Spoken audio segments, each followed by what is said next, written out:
Chers amis, les 11 premières conférences du cycle L'Apocalypse, pour faire simple, ont été consacrées à une introduction générale au livre de l'Apocalypse, introduction nécessaire en raison de la difficulté d'accès à ce livre. Nous allons maintenant commencer la lecture suivie du livre de l'Apocalypse, mais dans ce cycle, l'Apocalypse pour faire simple, il s'agira d'une lecture relativement rapide qui ne s'arrêterait pas à tous les détails, pourtant très riches, de ce livre, car son intention, c'est de vous donner assez rapidement une vue d'ensemble sur le livre de l'Apocalypse. J'ai l'intention, ultérieurement, de faire un autre cycle de conférences sur l'Apocalypse, des conférences qui seront plus longues, qui entreront bien davantage dans les détails du texte et qui seront donc pour ceux d'entre vous qui seront peut-être plus motivés pour ce parcours prolongé.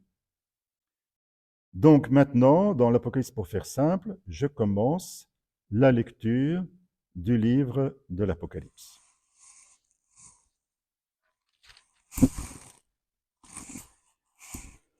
Chapitre 1, verset 1, Révélation de Jésus-Christ. Je rappelle que révélation, c'est la traduction française du mot grec apokalypsis, qui a donné apocalypse en grec. C'est l'acte de soulever ou d'enlever le voile qui cache un objet. Dieu la lui donna pour montrer à ses serviteurs ce qui doit arriver bientôt. Il envoya son ange, donc un messager, pour la faire connaître à Jean, son serviteur, lequel a attesté la parole de Dieu et le témoignage de Jésus-Christ, toutes ses visions. Donc voilà la manière dont Jean présente la révélation qu'il a reçue et qu'il nous transmet. Heureux le lecteur et les auditeurs de ces paroles prophétiques, s'ils en retiennent le contenu, car le temps est proche. J'aimerais faire remarquer que l'Apocalypse de Jean est l'unique livre du Nouveau Testament, et même de la Bible en général, avec une béatitude particulière pour son lecteur. À croire que l'Esprit Saint pensait que les lecteurs auraient besoin d'un encouragement spécial pour lire jusqu'au bout ce livre difficile. Heureux le lecteur et les auditeurs de ces paroles prophétiques. Je rappelle aussi que donc la prophétie, c'est la transmission d'un message provenant de Dieu. Le prophète, c'est un porte-parole du Seigneur. Heureux le lecteur et les auditeurs de ces paroles prophétiques, s'ils en retiennent le contenu, car le temps est proche. Commence à partir du verset 4 ce que l'on appelle l'adresse, c'est-à-dire le début d'une lettre selon les coutumes épistolaires habituelles dans l'Antiquité gréco-romaine. Vous avez d'abord la mention de l'auteur, Jean, la mention des destinataires aux 7 églises d'Asie, et une salutation qui, dans le cas de l'Apocalypse, est étendue et très belle. Grâce et paix vous soient données par il est, il était et il vient, par les 7 esprits présents devant son trône, et par Jésus-Christ, le témoin fidèle, le premier-né d'entre les morts, le prince des rois de la terre. Il est, il était et il vient, c'est Dieu le Père. L'expression suggère son éternité. Il est au-delà du temps. Les 7 esprits devant son trône se réfèrent probablement à l'Esprit Saint. Alors certains d'entre vous vont peut-être dire, mais attention, ils sont 7. Oui, mais en langage symbolique, 7 exprime la plénitude et la perfection. 7 esprits ne veut pas nécessairement dire 7 personnages. Il est bien plus probable qu'il s'agit de la plénitude, 7, de l'Esprit Saint. Et par Jésus-Christ, donc nous avons une salutation trinitaire, le Père, l'Esprit Saint, le Christ. Jésus-Christ, le témoin fidèle, le premier-né d'entre les morts, le prince des rois de la terre. Donc Jésus qui a été fidèle pour rendre témoignage au Père, le premier à ressusciter d'entre les morts pour ne plus jamais mourir, le prince des rois de la terre. Et Jean continue par une belle méditation sur la mission du Christ. Il nous aime, premier point, et sans doute le plus important. Il nous a lavés de nos péchés par son sang. C'est l'œuvre de la passion du Christ. Il a fait de nous une royauté de prêtres pour son Dieu et Père. On trouve dans l'Apocalypse une riche conception de ce qu'on appelle le sacerdoce royal des fidèles. Tous les fidèles du Christ sont prêtres en ce sens qu'ils ont tous un sacrifice à offrir. Ce sacrifice, c'est déjà leur propre vie. Offrir leur vie au Seigneur, leurs activités, offrir aussi des sacrifices de louange, d'action de grâce, etc. À lui donc la gloire et la puissance pour les siècles des siècles. Amen. Voici, il vient avec les nuées, chacun le verra, même ceux qui l'ont transpercé, et celui se lamenteront toutes les races de la terre. Oui, Amen. Alors, ce verset 7 se réfère à deux passages de l'Ancien Testament à la fois. Tout d'abord, Daniel 7,13, qui est un passage du livre de Daniel où un mystérieux fils d'homme vient sur des nuées du ciel pour s'approcher du trône de Dieu et recevoir de lui un empire éternel. Et l'autre passage, c'est Zacharie 12,10, ils regarderont celui qu'ils ont transpercé, qui est ici clairement interprété dans un sens christologique. Tout homme, quand le Christ viendra dans sa gloire, pourra le voir. Je suis l'alpha et l'oméga, dit le Seigneur, il est, il était et il vient, le maître de tout. L'alpha et l'oméga sont la première et la dernière lettre de l'alphabet grec. C'est donc une manière de dire que Dieu est le principe et la fin de toute chose. Le maître de tout, pantokrator en grec, donc cela exprime la puissance de Dieu. Après cette belle adresse survient ce que j'appelle personnellement la vision inaugurale de l'Apocalypse, c'est-à-dire la première vision. Le Christ apparaît à Jean et lui demande d'écrire ce qu'il voit dans les visions qui lui sont données. Cela commence au verset 9 jusqu'à la fin du chapitre 1. Moi, Jean, votre frère, votre compagnon dans l'épreuve, la royauté et la constance en Jésus. Voyez la manière humble et belle dont Jean se présente. Il ne se présente pas comme apôtre, il se présente comme frère, compagnon dans l'épreuve, car tous les disciples du Christ, tôt ou tard et d'une manière ou d'une autre, ont des épreuves à supporter. Compagnon dans l'épreuve, la royauté et la constance. L'Apocalypse mentionne souvent la constance comme une vertu particulièrement importante.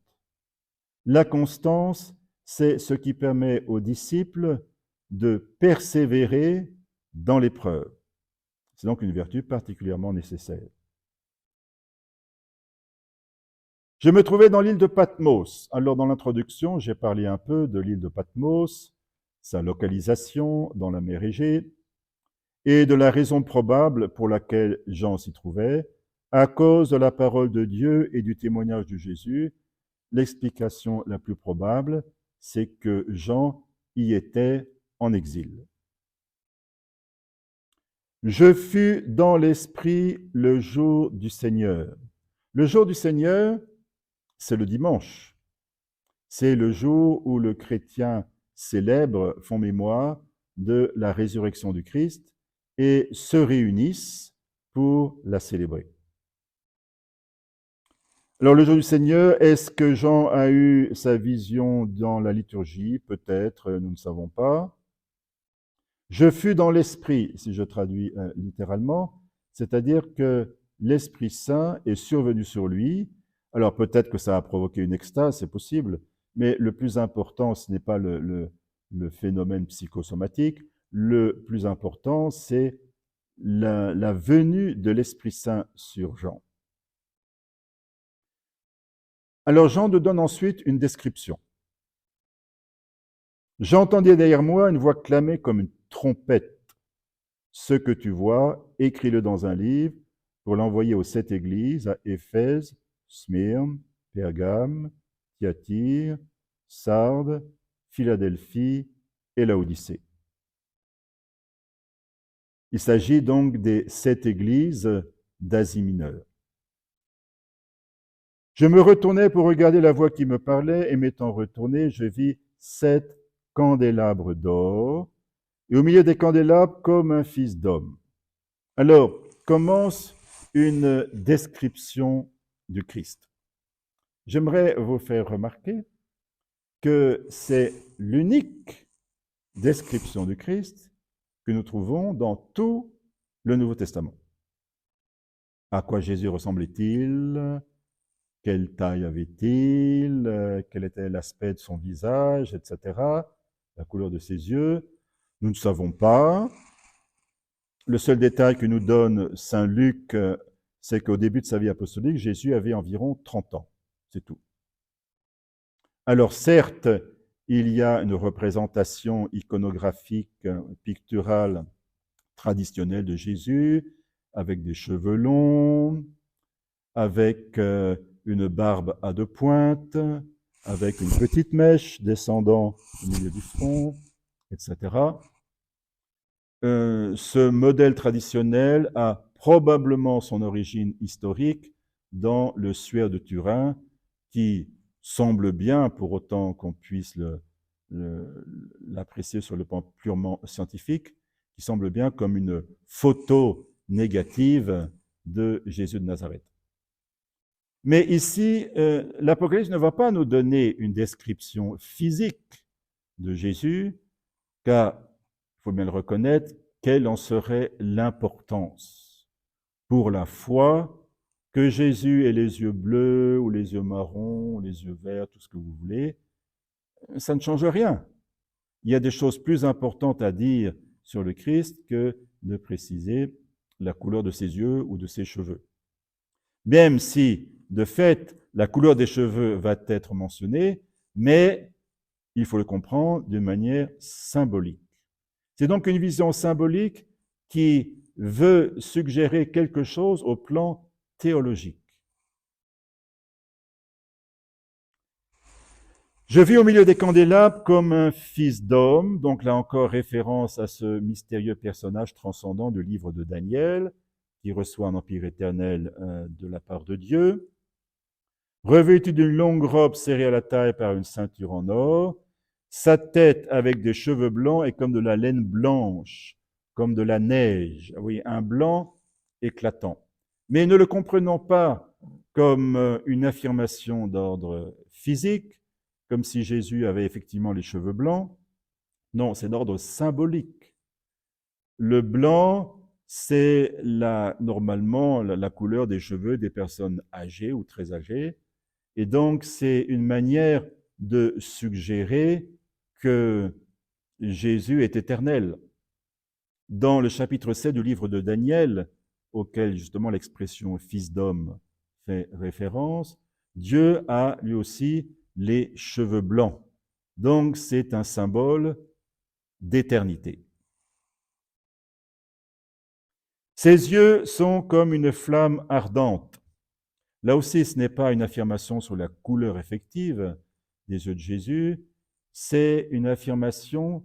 Alors, vous voyez, le symbole utilisé, c'est le feu qui a différents sens au niveau symbolique. Le feu peut suggérer l'intensité de l'amour, et de fait, il y a une intensité extraordinaire dans l'amour du Christ pour chacun d'entre nous. Le feu, c'est aussi une image du jugement.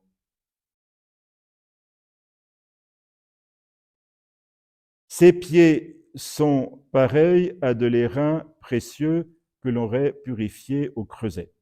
L'image peut paraître un peu bizarre. Je dirais que c'est une image d'ordre métallurgique. Du reste, vous avez encore la mention du feu. Le Christ apparaît comme s'il était finalement un forgeron. Le forgeron, c'est quelqu'un qui travaille sur du métal avec du feu. Mais sans doute serait-il plus exact, plus précis de dire que plutôt que forgeron, le Christ est un orfèvre. Orfèvre, étymologiquement, c'est l'artisan qui travaille sur l'or. Et nous verrons que c'est bien ici le cas.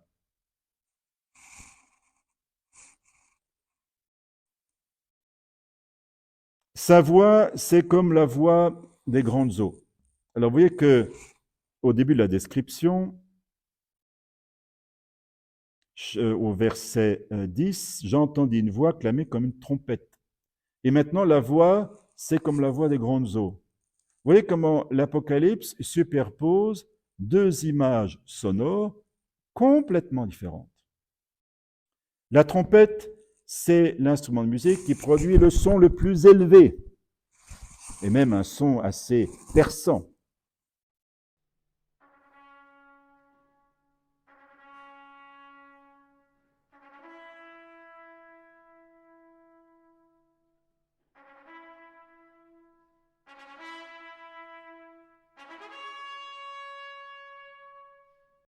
Au contraire, le son produit par des grandes eaux, c'est un son très différent. Hein. Pensez au bruit profond produit par le ressac de la mer.